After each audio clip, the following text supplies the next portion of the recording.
Saudara, kita awali Kompas Pagi, tim Resmo Polda Sulawesi Selatan menangkap satu dari dua pelaku perampasan ponsel milik pengemudi taksi online. Dalam aksinya, pelaku berpura-pura sebagai penumpang.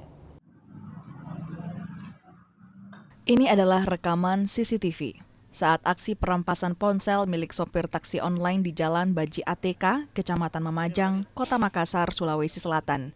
Korban yang berupaya menyelamatkan diri jadi bulan-bulan kedua pelaku. Polisi yang menerima laporan akhirnya menangkap satu dari dua pelaku. Pelaku berinisial AP ditangkap di Jalan Ance Daengoyo, Kecamatan Panakukang, Kota Makassar.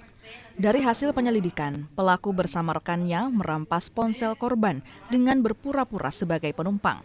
Di tengah perjalanan, kedua pelaku kemudian melancarkan aksinya. Ini adalah terduga pelaku mengorder taksi online, yang mana taksi online ini via WA dan korban menjemput terduga pelaku ini sebanyak 2 orang. Sampai di perjalanan mengantar ke arah bandara, terduga pelaku menghentikan taksi online tersebut dan langsung menganiaya korban. Setelah itu korban mengakibatkan luka memar di bagian kepala dan lebam di beberapa bagian di pipi kanan dan kiri.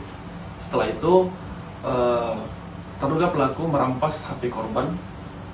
Sampai itu langsung melarikan diri.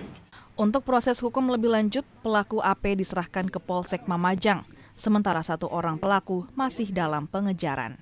Arif Tirtana, Kompas TV, Makassar, Sulawesi Selatan.